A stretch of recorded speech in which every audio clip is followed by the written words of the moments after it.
So hello guys.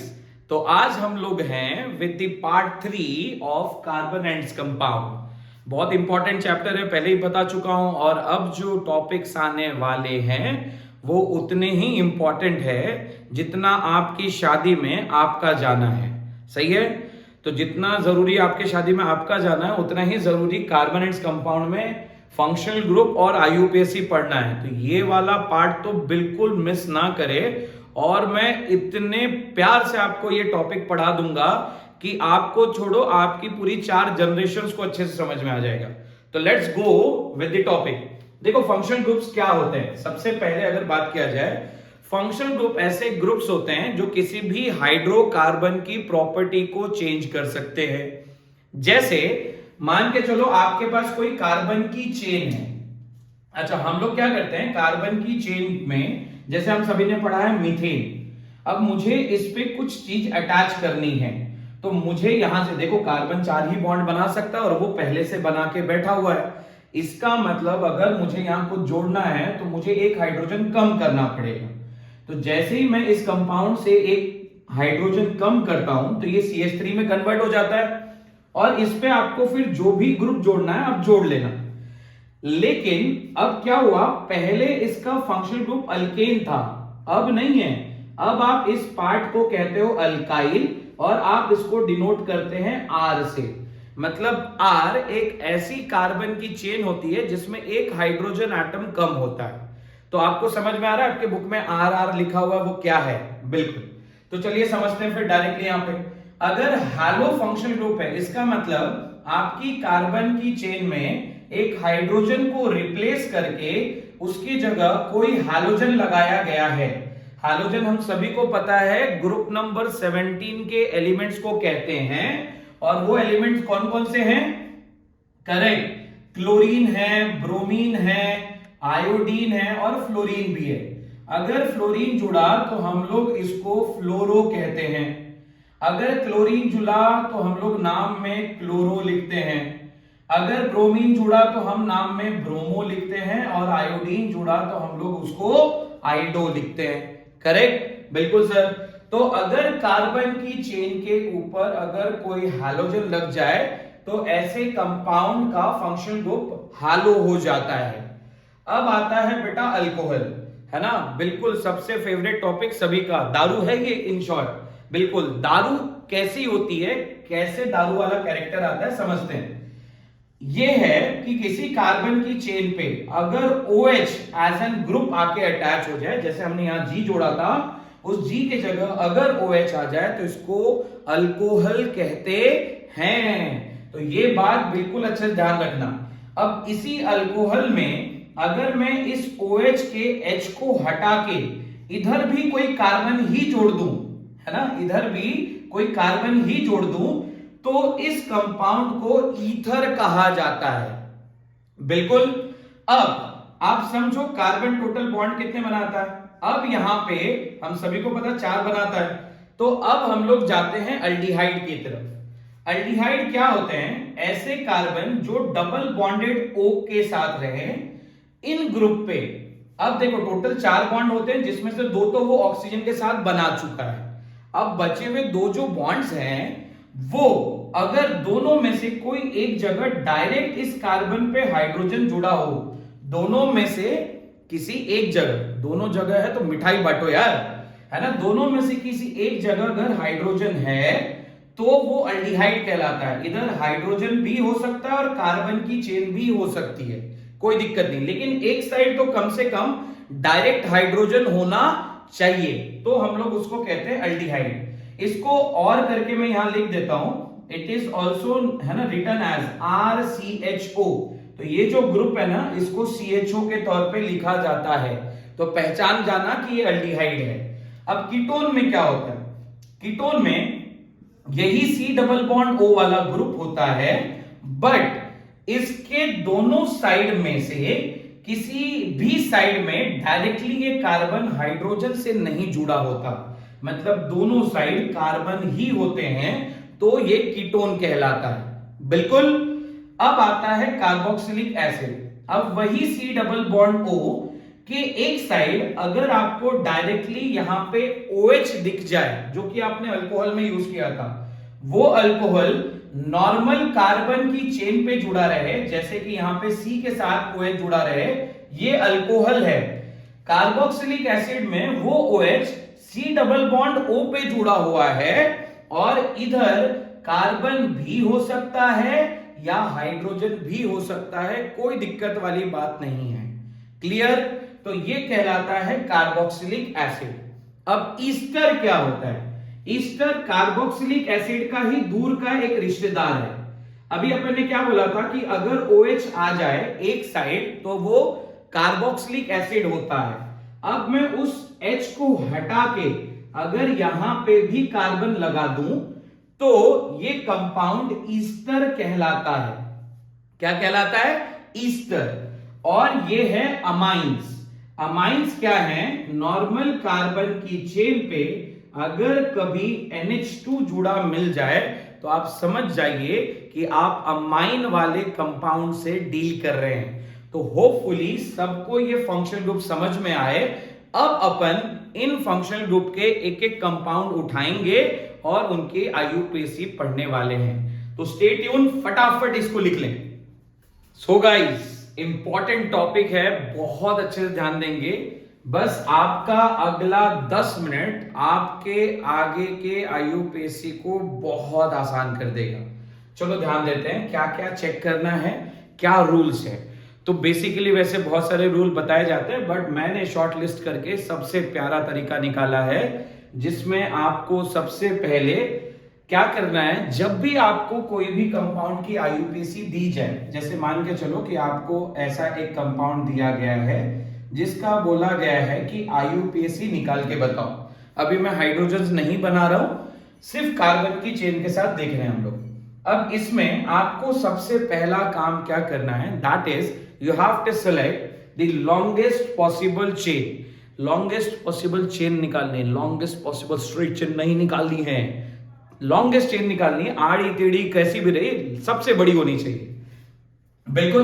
तो देखो यहां पे अगर मैं लॉन्गेस्ट पॉसिबल चेन की तरफ जाऊं तो क्या आप एग्री करते हो, ये 1, ये 2, ये 3, ये 4, ये 5 चेन की लेंथ हो जाती है। अच्छा, लेकिन अगर मैं उधर ना जाते हुए इधर 4 ले लूं 3 के बाद, फिर ये 5 और ये 6, तो क्या आप मेरे साथ नहीं एग्री करते कि ये लॉन्गेस्ट हो जाएगा? इधर में 5 ही कार्बन आ रहे हैं, इधर टोटल 6 आ रहे हैं, तो मेरे को किसके साथ जाना चाहिए? बिल्कुल सही है, दैट इज 6 के साथ जाना चाहिए। और अगर मैं 6 को ऐसा करता हूं तो ये मेरा लॉन्गेस्ट पॉसिबल चेन हो जाता है। और लॉन्गेस्ट पॉसिबल चेन जो आपने सिलेक्ट किया है किसी भी कंपाउंड में, उस चेन को कहा जाता है पैरेंट चेन, है ना? इसको क्या कहते हैं? बिल्कुल सही, दैट इज पैरेंट चेन। अब ये जो पार्ट है जिसको मैं सर्कल कर रहा हूं, जो कि पैरेंट चेन के बाहर निकाला गया है, इसको क्या कहते हैं? तो इसको कहते हैं सब्स्टिट्यूएंट, या इसको कहते हैं लोकंट। क्या कहते हैं? लोकंट। अब ये लोकंट क्या कंसीडर किए जाते हैं? याद है थोड़ी देर पहले अपन ने एक अल्काइल ग्रुप जिसको अपन R से डिनोट कर रहे थे, बिल्कुल यस, ये वही ग्रुप्स कहलाते हैं। तो आप इनको अल्काइल ग्रुप्स कंसीडर करने वाले हो। अब लॉन्गेस्ट पॉसिबल चेन सिलेक्ट करने के बाद इसमें भी आप सभी लोग एक बार ट्राई करें, फिर अपन नेक्स्ट रूल की तरफ जाते हैं। मान के चलो कि मैंने कुछ ऐसा कुछ कंपाउंड बना दिया, जैसा कि मैं अभी आप सभी के सामने बना रहा हूं, यहां पे, यहां पे, यहां पे, ऐसा। अब अगर आप लॉन्गेस्ट चेन सिलेक्ट करने जाएं तो आप क्या क्या कर सकते हो, समझो। 1 2 3 4 5 6, ठीक है, या फिर 1 2 3 4 5 6 7, यहां से बढ़ गया, स्ट्रेट वाले से इधर 7 हो गया। लेकिन अगर मैं 1 2 3 4 5 6 7 8 लूं तो क्या आप नहीं एग्री करते कि मैं जो चेन सिलेक्ट कर रहा हूं उसमें सबसे ज्यादा नंबर ऑफ कार्बन एटम्स आ रहे हैं? बिल्कुल। तो ये सबसे ज्यादा नंबर ऑफ कार्बन एटम की चेन बनेगी, इसीलिए ये मेरी पैरेंट चेन होगी। और ये वाला कार्बन और ये दो कार्बन का जो ग्रुप है, ये दो अलग अलग लोकंट हो जाएंगे। बिल्कुल। तो बहुत आसान है। अब जैसे ही आपने पैरेंट चेन सिलेक्ट कर लिया, अब आपका क्या काम है वो सीखना है हमको, और वो बहुत इंपॉर्टेंट है। अब आपको क्या करना है, आपको चेन सिलेक्ट करने के बाद यहां पे दिख रहा है LPN रूल लगाना है। इसको कहते हैं लोएस्ट पॉसिबल नंबर या फिर नियरेस्ट पॉसिबल नंबर। आप जब चेन को पैरेंट चेन सिलेक्ट कर लेते हो तो आपको ये बताना होता है कि लोकेंट कहां पे है, कौन से नंबर ऑफ कार्बन पे है। तो उसके लिए आपको अपने पैरेंट चेन को नंबरिंग करनी होती है और ये ध्यान में रखते हुए करनी होती है कि जिस साइड से भी नंबरिंग मैं करूं उस साइड से उसको सबसे कम नंबर मिलना चाहिए। तो देखते हैं क्या कहना चाह रहा हूं मैं। देखो जैसे कि अगर आप एग्री करते हो तो ये आपका लॉन्गेस्ट चेन सिलेक्ट हुआ था जिसको अपन ने पैरेंट चेन कहा था। अब एलपीएन रूल क्या कहता है कि आप नंबरिंग जब करने जाएं तो आप देखो नंबरिंग कहां कहां से कर सकते हो। आइदर आप इस साइड से स्टार्ट कर सकते हो, ये साइड से चेन को नंबरिंग कर सकते हो पैरेंट को, या फिर आप इस साइड से स्टार्ट कर सकते हो। लेकिन अगर मैंने इधर से स्टार्ट किया तो ये 1, ये 2, ये 3, ये 4, मतलब लोकेंट जिस कार्बन पे है उसको नंबर 4 आ रहा है। लेकिन अगर मैं इधर से सिलेक्ट करूं तो 1, 2, 3, तो इधर से वो 3 नंबर के कार्बन पे आ रहा है, तो मैं 4 वाला सिलेक्ट नहीं करूंगा, मैं सिलेक्ट करूंगा 3 वाला। बिल्कुल, तो मेरा नंबरिंग पैरेंट चेन को इस तरीके से होगा क्योंकि इधर से लोकेंट 3rd कार्बन पे आ रहा है और इधर से वो कार्बन जो लोकेंट पे जुड़ा हुआ है वो नंबर 4 आ रहा था, तो मैं 3 वाला सिलेक्ट करने वाला हूं। यस, इसको भी नंबरिंग करके देखते हैं। बिल्कुल, अब देखो यहां पे 2 लोकेंट्स हैं, तो 2 लोकेंट के केस में क्या करना है सर? तो 2 लोकेंट के केस में आपको सिंपल सा एक काम करना है, आप इस साइड से भी नंबरिंग करके देखें, इस साइड से भी नंबरिंग करके देखें।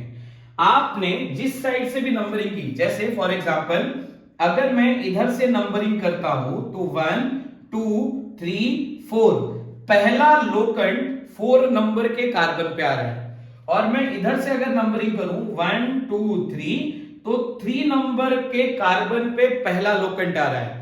तो आप सभी लोग समझ रहे होंगे, मुझे पहला लोकेंट 4 पे नहीं चाहिए, मेरे को पहला लोकेंट कम नंबर पे चाहिए, दैट इज 3 पे चाहिए। इसीलिए मैं नंबरिंग 1, 2, 3, 4, 5, 6, 7, 8 करने वाला हूं। तो इस तरीके से हम लोग इसकी नंबरिंग करते हैं और एक एग्जांपल के साथ हम लोग बिल्कुल क्रिस्टल क्लियर कर लेते हैं कि क्या होने वाला है। लेट अस कंसीडर, अगर मैंने यहां पे ऐसा कोई कंपाउंड लिया, मैंने यहां पे एक ले लिया, यहां पे एक ले लिया, अब मैंने पूछा कि सबसे पहले बताइए मुझे लॉन्गेस्ट पॉसिबल चेन, तो आप सभी लोग बिल्कुल ये सेंटर वाला लॉन्गेस्ट पॉसिबल चेन ले सकते हैं बिना कोई दिक्कत के। ले लिया। अब लेने के बाद आप नंबरिंग इधर से अगर करते हैं तो सेकंड नंबर पे पहला लोकेंट आ रहा है और उधर से कर रहे हैं तो 3rd नंबर पे पहला लोकेंट आ रहा है, तो we will go with second one, है ना। तो हम लोग ये वाला नंबरिंग करना स्टार्ट कर देंगे, तो ये मेरे पैरेंट चेन की नंबरिंग हो जाएगी। अगर ये सारी चीजें आपको अच्छे से क्लियर है तो आपको बिल्कुल आसान हो जाएगा, है ना, नंबरिंग करना। और नंबरिंग करना आसान हो गया तो उसके बाद बहुत आसान है आईयूपीएसी नेमिंग। बिल्कुल, चलो रूल नंबर 3 की तरफ जाते हैं। रूल नंबर 3 पे क्या बोला जा रहा है समझो। यहां पे रूल नंबर 3 ये बोल रहा है कि जब आप लोग पैरेंट चेन ले लेते हैं, पैरेंट चेन लेने के बाद जैसे एक एग्जांपल ले रहा हूं मैं, उसके बाद हम सबके जितने एग्जांपल ले सबके नेमिंग करके देखेंगे। अब मैंने यहां पे एक कार्बन ले लिया, यहां एक कार्बन ले लिया, यहां एक कार्बन और यहां एक कार्बन। मैंने बोला लॉन्गेस्ट पॉसिबल चेन सिलेक्ट करके बताओ मुझे, तो मैं नंबरिंग कर लेता हूं, चेक कर लेता हूं 1, 2, 3, 4, 5, 6, ठीक है, 1, 2, 3, 4, 5, 6, 7, ठीक है ना। उसके बाद 1, 2, 3, 4, 5, 6, 7, तो आप इसको ले या आप इसको लें, बात बराबर है। तो मैं सेंटर वाले के साथ जाना पसंद करूंगा, आप उसके साथ भी जा सकते थे, आप ऊपर भी जा सकते थे, कोई दिक्कत नहीं होती। अब पैरेंट चेन जब सिलेक्ट कर लिया है तो मुझे नंबरिंग करनी है। अब नंबरिंग करते वक्त मैं क्या ध्यान में रखूंगा वो देखो। अब इधर से पहला लोकेंट चेक करो, 1, 2, 3, 3rd नंबर पे आ रहा है। इधर से भी पहला लोकेंट चेक करो, है ना, 1, 2, 3 पे ही आ रहा है। अब क्या करें सर, अब फंस गए।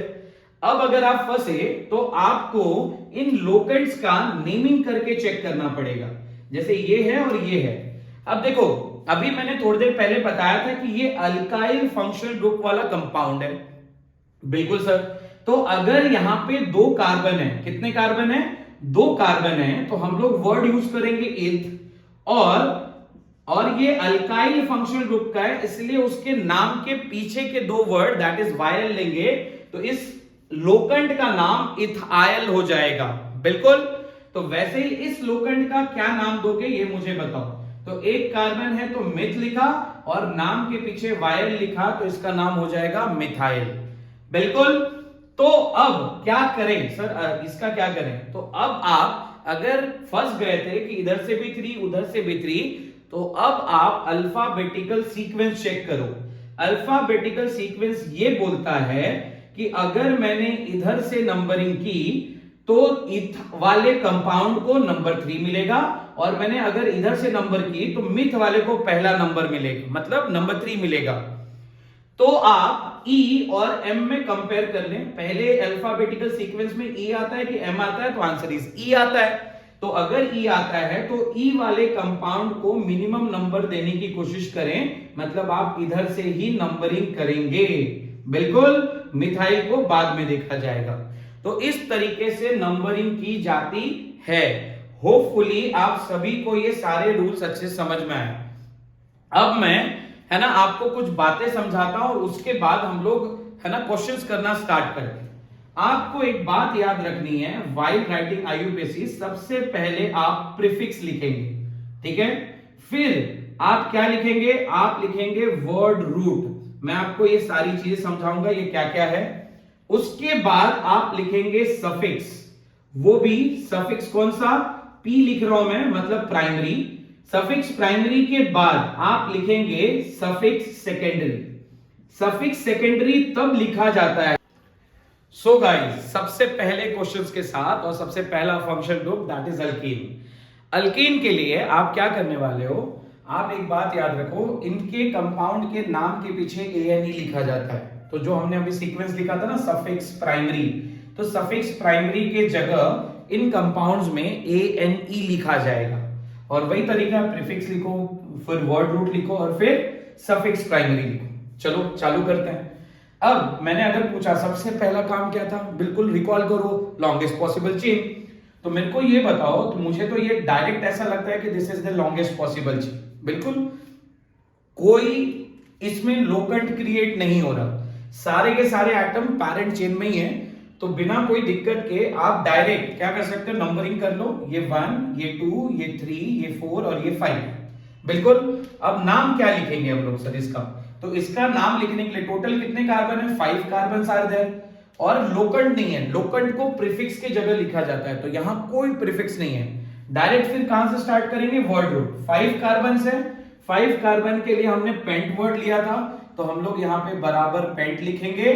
और वर्ड रूट के बाद सफिक्स प्राइमरी लिखना है हमको, तो हम लोग क्या करेंगे? सफिक्स प्राइमरी इज ANE, तो आप यहाँ पे ANE लिख देंगे। बिल्कुल, बहुत आसान सा हो गया।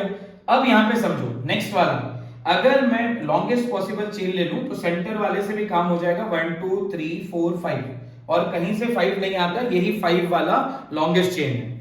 अब जैसे ही लॉन्गेस्ट चेन सिलेक्ट किया तो मुझे समझ में आ रहा है कि मेरे पास 2 लोकेंट्स हैं। कितने लोकेंट्स हैं? 2 लोकेंट्स हैं। तो आप नंबरिंग करना स्टार्ट करें। हमको पता है अगर मैं इधर से नंबरिंग करता हूं तो मेरा पहला लोकेंट 3rd नंबर पे आता है, और इधर से लोकेंट नंबरिंग करता हूं तो पहला लोकेंट 2nd पे आता है। तो मैं इस साइड से करूंगा, तो ये हो जाएगा 1, ये 2, ये 3, ये 4 और ये 5। बिल्कुल। अब 5 है और कितने लोकेंट है? 2 लोकेंट है, और दोनों अलग अलग है बेटा। दोनों अलग अलग है, मतलब ये एक अलग लोकेंट है, ये एक अलग लोकेंट है। दोनों के नाम सेम होंगे। क्यों? क्योंकि एक एक कार्बन वाले लोकेंट है। एक कार्बन के लिए हम लोग वर्ड क्या यूज करते हैं? मिथ। और लोकेंट के नाम के पीछे क्या लगाते हैं? वायल। तो नाम हो जाएगा मिथाइल। बिल्कुल। तो मिथाइल, अच्छा दोनों के दोनों सेम ही है ना, मिथाइल ये भी है, ये भी मिथाइल है। तो अगर सेम लोकेंट है तो साथ में लिखे जाएंगे। बिल्कुल। चलो ध्यान देते हैं। अगर साथ में लिखे जाएंगे तो अपन क्या करेंगे? अपन बताएंगे कि first locant is at number 2, then second locant is at number 3। बिल्कुल।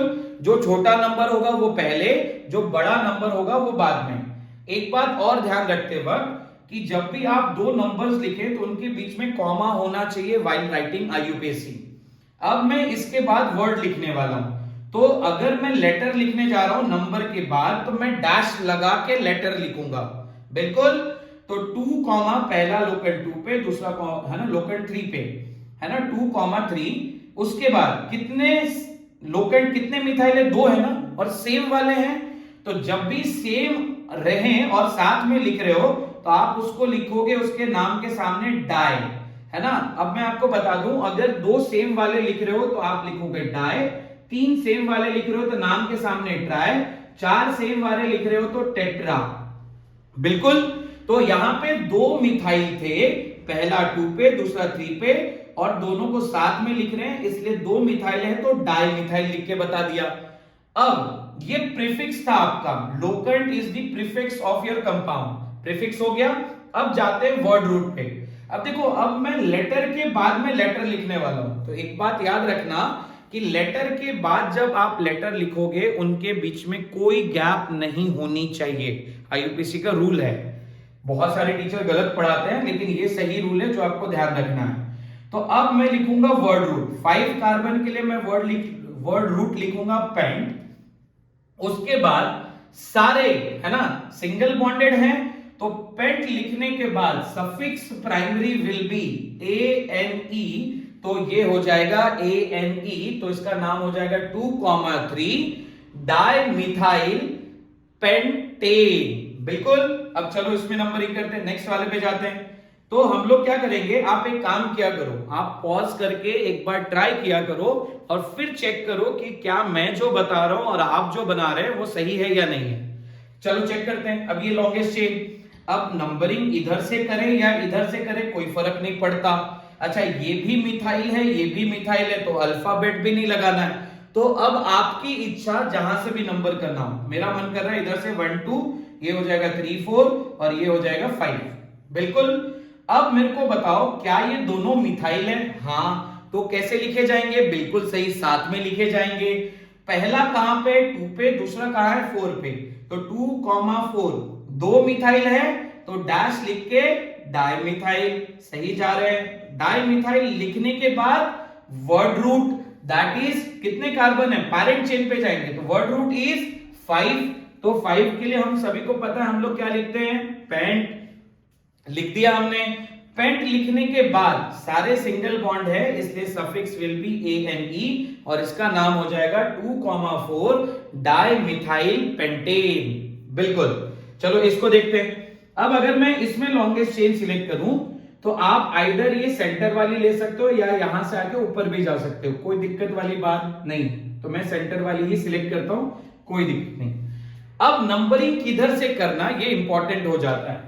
देखो, इधर से पहला लोकेंट 3 पे, इधर से पहला लोकेंट 3 पे, और ये दोनों लोकेंट एक दूसरे से अलग अलग है।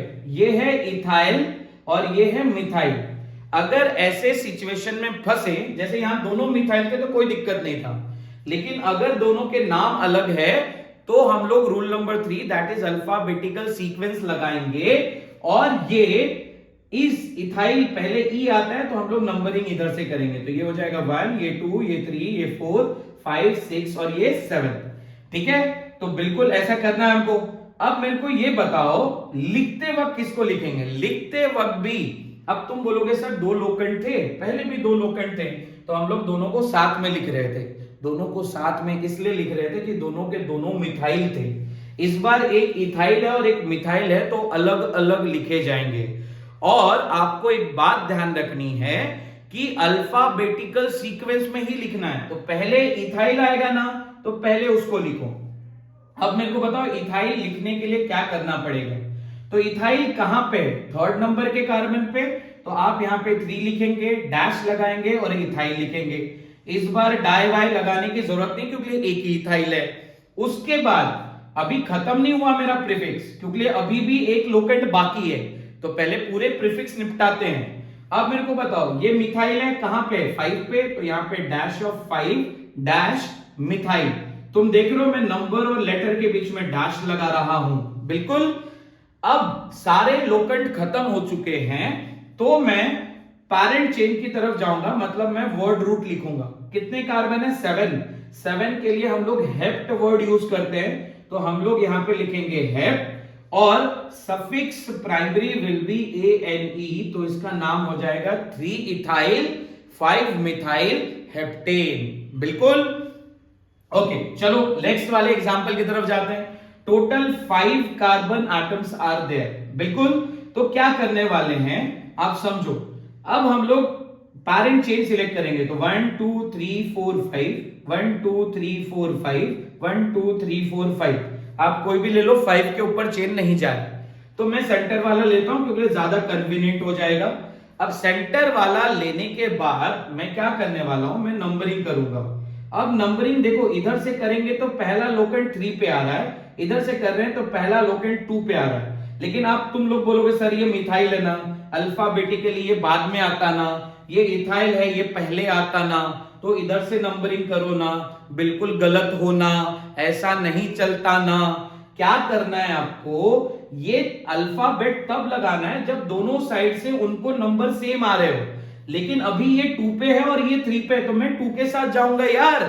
बिल्कुल, तो ये 1 ये 2 ये 3 ये 4 और ये 5। बिल्कुल, तो क्या करेंगे, 2 पे क्या है, अब देखो, अब नंबरिंग इसको कम मिली है इसको ज्यादा मिली है, कोई दिक्कत नहीं, लेकिन लिखते वक्त क्या करेंगे, लिखते वक्त अल्फाबेटिकल सीक्वेंस में ही लिखेंगे। दैट इज पहले लिखेंगे इथाइल को, क्योंकि अल्फाबेटिकली वो पहले आता है, तो हम लोग लिखेंगे, बिल्कुल सही है, 3 इथाइल लिखा हमने, बिल्कुल सर। उसके बाद डैश 2 मिथाइल लिखा हमने। उसके बाद हम लोग क्या करेंगे, सारे प्रीफिक्स खत्म हो गए, लोकेंट खत्म हो गए।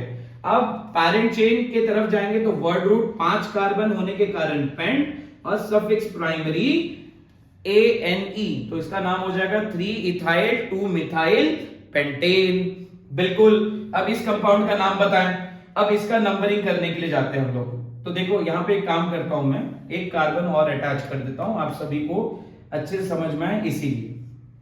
चलो ठीक है, अब अपन क्या करते हैं, लॉन्गेस्ट पॉसिबल चेन।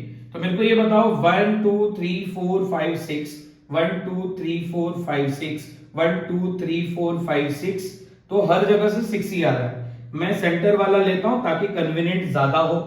बिल्कुल, अब नंबरिंग किधर से करने का, तो बेटा बिना कोई शक के इधर से करने का, क्योंकि इधर से पहले लोकेंट जो हैं वो कहां पे आ रहे हैं, 2 पे, इधर से लोकेंट 3 पे, तो मैं 2 के साथ जाऊंगा, तो ये हो जाएगा 1, ये हो जाएगा 2, ये हो जाएगा 3 4 5 6। बिल्कुल, यस सर। अब लिखते वक्त पहले किसको, तो पहले अल्फाबेटिकली ये इथाइल है और ये दोनों दो अलग अलग मिथाइल है। बिल्कुल, तो पहले इथाइल को, तो कैसे मेरे को बताओ, यहां पे लिख रहा हूं मैं, सबसे पहले लिखेंगे हम लोग 4, उसके बाद लिखेंगे इथाइल। बिल्कुल सही जा रहे हैं सर हम लोग। इथाइल कंप्लीट हो गया, तो अब दूसरा लोकेंट मिथाइल है। कितने मिथाइल हैं, 2 मिथाइल हैं, तो हमको क्या करना है, 2 मिथाइल है तो हमको अगर 2 मिथाइल है तो दोनों का नंबर बताना है, दैट इज 2,2, दोनों के दोनों 2 पे ही जुड़े हैं ना, तो 2,2। बिल्कुल, डैश लगाया। अब कितने मिथाइल है, 2 ना, तो 2 मिथाइल है तो क्या लिखोगे, डायमिथाइल, तो हम लोगों ने लिख दिया डायमिथाइल। उसके बाद क्या करेंगे, उसके बाद हम लोग वर्ड रूट की तरफ जाएंगे, क्योंकि सारे प्राइमरी खत्म हो गए, तो वर्ड रूट अब मेरे को बताओ कितने हैं, 6 है ना, 6 कार्बन है, तो हम लोग क्या लिखने वाले हैं, अब उसके बाद लिखना चाहिए, वहां जगह नहीं है इसलिए यहां लिख रहा हूं। टोटल कितने, 6 कार्बन के लिए हेक्स लिखेंगे, और suffix primary will be ANE, और इस तरीके से इसका नाम हो जाएगा 4 इथाइल 2,2 डाइमिथाइल हेक्सेन। तो होपफुली यहां तक सबको क्लियर हो गया है। क्वेश्चंस की प्रैक्टिस करें, अगर कोई डाउट आता है तो चैट सेक्शन में बताएं, हम लोग उसको नेक्स्ट लेक्चर में क्लियर करेंगे। तो चलिए मिलते हैं फिर।